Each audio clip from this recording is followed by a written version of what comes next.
Hello friends, unified study channel में आपका स्वागत है। और आज हम इंडियन इंडिपेंडेंस एक्ट 1947 के विषय में जानेंगे।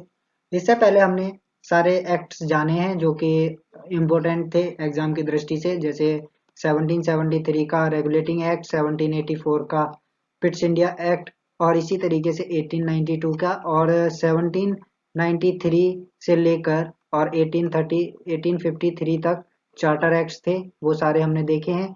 उसके बाद 1892 का और 1909 का मार्लेमेंटो और 1919 का मॉन्टेग्यू चेम्सफोर्ड तक देख लिया। उसके बाद हमने इंडियन भारत शासन अधिनियम 1935 1935 के विषय में भी जाना। अब हम स्वतंत्रता पर पहुंच चुके हैं, जब स्वतंत्रता की शुरुआत हो गई थी, क्योंकि भारत में काफी आंदोलन हुआ था और द्वितीय विश्व युद्ध में भारत ने काफी सहायता की थी इंग्लैंड की। तो और साथ में जितने भी भारत छोड़ो आंदोलन में गिरफ्तार किए गए थे उनको सबको छोड़ दिया गया था। तो उसके बाद ब्रिटिश गवर्नमेंट ने कोशिश की कि इंडिया को अब आज़ाद कर देना चाहिए, क्योंकि काफ़ी मांग और उनका विरोध हो चुका था। तो इसके बारे में अब जानेंगे हम। तो स्टार्ट करते हैं। तो भारतीय स्वतंत्रता अधिनियम जो लागू किया गया था 1947 का, वो सब उसी के बाद स्टार्ट किया गया, जब भारत छोड़ो आंदोलन और 1945 में जब द्वितीय विश्व युद्ध खत्म हो गया। उसके बाद भारत की स्वतंत्रता का प्रोग्राम स्टार्ट किया गया और इसके लिए 5 जुलाई 1947 को ब्रिटिश संसद में भारतीय स्वतंत्रता अधिनियम पारित किया गया। अब इसकी जो योजना बनाई गई थी वो किसके द्वारा बनाई गई थी? माउंटबेटन योजना पर आधारित थी। भारतीय स्वतंत्रता अधिनियम की जो पारित थी या उसमें विषय थे वो सब लॉर्ड माउंटबेटन की योजना पर आधारित थे। अब लॉर्ड माउंटबेटन कौन थे? लॉर्ड माउंटबेटन हमारे अंतिम गवर्नर जनरल या अंतिम वायसराय थे। और भारतीय अगर गवर्नर जनरल की बात करें तो वो सी राजगोपालाचारी थे, प्रथम भारतीय गवर्नर जनरल स्वतंत्रता के बाद। उसके बाद जब लॉर्ड माउंटबेटन ने ये अपनी योजना पे आधारित ये भारतीय स्वतंत्रता अधिनियम पेश किया गया, तो उसके बाद 18 जुलाई को 1947 18 जुलाई को भारतीय जो ब्रिटेन थे, ब्रिटेन के शाही स्वीकृति थी, वो प्राप्त हो गई इस अधिनियम को। कब प्राप्त हुई? 18 जुलाई 1947 को, जबकि इसकी कवायद 3 जून से स्टार्ट हो चुकी थी। तो 3 जून के बाद 5 जुलाई को ये स्वतंत्रता अधिनियम पारित हुआ। उसके बाद 18 जुलाई को इसको सही स्वीकृति मिल गई। इसके बाद ये जो अधिनियम था, ये अधिनियम 15 अगस्त 1947 को लागू किया गया था इंडिया पर, जब तक कि भारत का खुद का जो अधिनियम है वो बन नहीं जाता तब तक के लिए। तो माउंटबेटन, जो लॉर्ड माउंटबेटन थे, उनका क्या काम था कि अक्टूबर 1947 तक उन्हें एकीकरण और विभाजन के विकल्प जो थे उनका पता लगाना था, कि अगर कुछ लोगों का एकीकरण यानी कि वो मिल सकते हैं तो उनका पता लगाना था, और कितने विभाजन हो सकते हैं भारत के, उसके विकल्प देखने थे कि विभाजन हो भी सकता है या एकीकरण बन सकता है। और उसके बाद जो सत्ता थी उसे, जो ब्रिटिश हाथों में सत्ता थी उस टाइम भारत की, उसका हस्तांतरण करके ब्रिटिश सरकार को सलाह देनी थी ये इस विषय में। अब इस एक्ट के फलस्वरूप क्या हुआ कि हम सभी जानते हैं कि जो पाकिस्तान और जब भारत बना था तो उसके बाद हिंसा फैल गई थी काफी ज्यादा। तो इस ये स्वतंत्रता अधिनियम, हालांकि इसी के आधार पे हमारी जो संविधान सभा थी उसने कानून बनाए, दोनों जगह पे कानून बने भारत पाकिस्तान में, लेकिन इसके फलस्वरूप ये भी लॉस हुआ कि बहुत ही ज्यादा उस टाइम पंजाब हिंसा हो गई थी। अब इस एक्ट की विशेषताएं जान लेते हैं। इस एक्ट की विशेषताएं हैं, नंबर 1 आती है कि इन्होंने 2 अधिराज्यों में चेंज कर दिया। 15 अगस्त 1947 ईस्वी को जो 2 अधिराज्य बनाने की घोषणा की गई थी इस एक्ट में, कि जितनी जो ब्रिटिश सरकार है वो दोनों की संविधान सभा को सत्ता का हस्तांतरण करेगी और 2 अधिराज्य बनेंगे। उनका नाम क्या रखा गया? भारत और पाकिस्तान।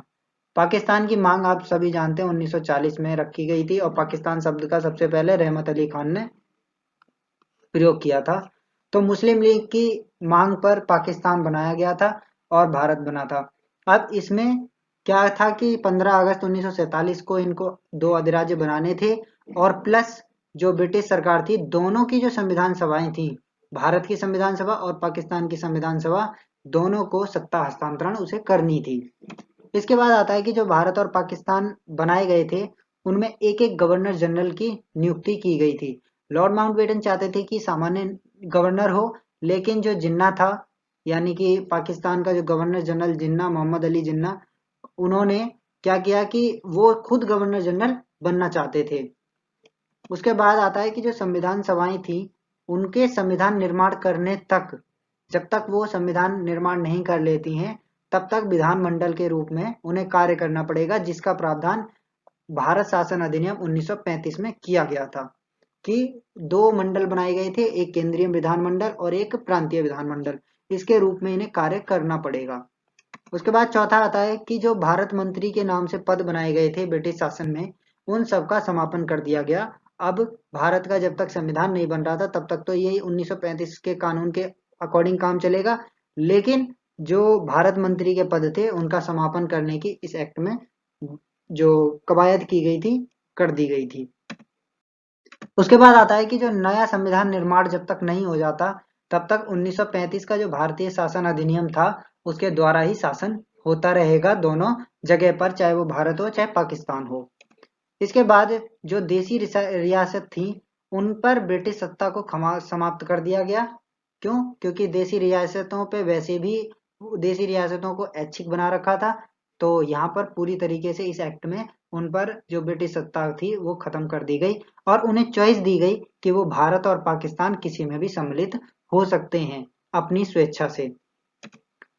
तो जब उन्हें स्वतंत्रता और स्वेच्छा दी गई, तो उसके बाद जो भारत अधिराज्य बना, यानी कि भारत बना, उसमें उसमें सिंध, बलूचिस्तान, पश्चिमी पंजाब, पूर्वी बंगाल, पश्चिमोत्तर सीमा प्रांत और असम का जो सिलहट क्षेत्र है, उसको छोड़ के बाकी जो राज्य क्षेत्र है वो प्राप्त हो गया किसको? भारत को। और फिर हम सभी जानते हैं कि जो सरदार वल्लभ भाई पटेल हैं, उन्होंने जो हैदराबाद रियासत है, जूनागढ़ रियासत है, इन सबको उनकी सहमति या फिर आर्मी के बल पर अपने भारत क्षेत्र में मिला दिया। नहीं तो भारत को काफी नुकसान होता अगर ये रियासतें नहीं मिलती तो जो सरदार वल्लभ भाई पटेल थे, इसीलिए उन्हें हम एकता का प्रतीक बोलते हैं, और उनकी जो स्टैच्यू ऑफ यूनिटी बनाई गई है, तो वो भारत की सबसे ऊंची और विश्व में उसका नाम आता है। उसके बाद जो असम का सिलहट क्षेत्र है, इसको इसने जब भारतीय शासन अधिनियम 1947 आया था, उससे पहले ही एक जनमत संग्रह हुआ था असम के सिलहट क्षेत्र में, जिसमें क्या हुआ था कि उसने पाकिस्तान को चुना था मतदान अधिक देकर। तो ये बात भी उस टाइम लागू हुई थी, इसलिए ये जो सिलहट का क्षेत्र है, ये किस में चला गया? पाकिस्तान में। इसके बाद तो ये था हमारा भारतीय स्वतंत्रता अधिनियम 1947 के विषय में, और इसकी कुछ विशेषताएं हमने देखी, और ये कब पारित हुआ वो भी हमने देखा। तो आज के लिए बस इतना ही। धन्यवाद। फिर मिलते हैं नई वीडियो के साथ।